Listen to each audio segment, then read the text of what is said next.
अस्सलाम वालेकुम वरहमतुल्लाहि वबरकातुहू। जैसा कि आप सबको मालूम है कि जनाब जावेद अख्तर साहब कोलकाता तशरीफ लाने वाले थे, जिसके बाद हमने 24 अगस्त को अपने सोशल मीडिया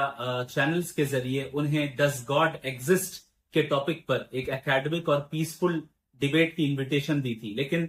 चंद हालात की वजह से उनका प्रोग्राम कोलकाता में कैंसिल कर दिया गया, जिसके बाद वाहियन फाउंडेशन ने हम लोगों ने एक प्रेस कॉन्फ्रेंस कंडक्ट की, जिसमें हमने इस चीज की वजाहत की कि हम अभी भी अपने डिबेट के इनविटेशन पे कायम हैं और हम अभी इस डिबेट को ऑर्गेनाइज करने के लिए तैयार हैं, जहां पीसफुल एनवायरनमेंट में एकेडमिक अंदाज में जनाब जावेद अख्तर साहब से डज गॉड एग्जिस्ट के टॉपिक पर हम डिस्कशन करें, डिबेट करें।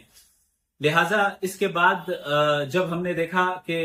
प्रोग्राम कैंसिल हो चुका है, प्रेस कॉन्फ्रेंस के जरिए हमने वजाहत भी कर दी, तो हमने ये मुनासिब समझा कि हम इन्हें इनविटेशन ईमेल के जरिए भी दें। लिहाजा 3 सितंबर को इनकी उस ईमेल आईडी पर जो इनके वेबसाइट पे मौजूद है और उन्होंने खुद ही पब्लिकली लोगों के सामने रखा हुआ है, अवेलेबल है वो इन्फॉर्मेशन, उस ईमेल आईडी पर जो इस वक्त आपके स्क्रीन पर मौजूद है, हमने उन्हें ईमेल की और बहुत ही अदब का लिहाज रखते हुए, इज्जत और एहतराम का लिहाज रखते हुए अच्छे अंदाज में हमने उन्हें डिबेट के लिए इनवाइट किया। फिर 6 सितंबर में उनकी तरफ से उसी ईमेल पर रिप्लाई आती है। उस रिप्लाई में उन्होंने हमारे इस डिबेट के इनविटेशन को कबूल किया, लेकिन चंद शर्तों के साथ और कंडीशंस के साथ। उन्होंने चंद मुतालबात रखे, चंद शराइत हमारे सामने रखी कि अगर आप इन शर्तों पर राजी हैं तो हम डिबेट करने के लिए तैयार हैं। तो हम ये मुनासिब समझते हैं कि हम उन शराइत को अब आपके सामने भी पेश कर दें, पब्लिकली पेश कर दें। चूंकि 6 सितंबर को उनकी ईमेल आई, जवाब आया, और 7 सितंबर को हमने उनके इस कंडीशंस के मुतालिक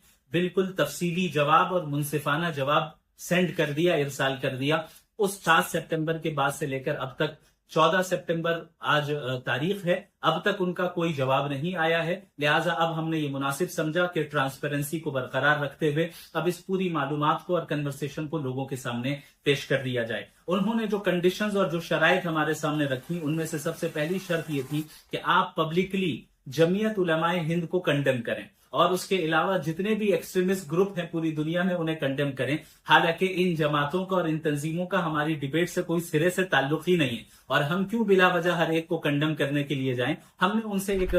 उसूली बात की। वो उसूली बात हमने ये की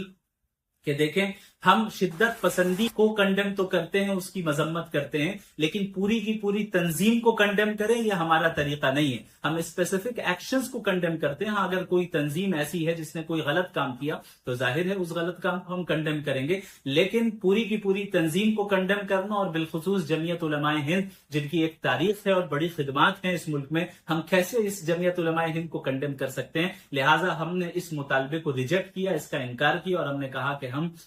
जमीयत उलमाए हिंद को कंडेम नहीं करेंगे। अलबत्ता आपके मामले में जो नाजेबा अल्फाज इख्तियार किए गए इस मामले को लेकर, और इसके अलावा कोई भी तंजीम कोई भी शिद्दत पसंदी करे तो हम शिद्दत पसंदी की जो है मजम्मत करते हैं, चाहे वो मुस्लिम तंजीम की तरफ से हो या आपकी तरफ से हो या किसी और की तरफ से भी हो।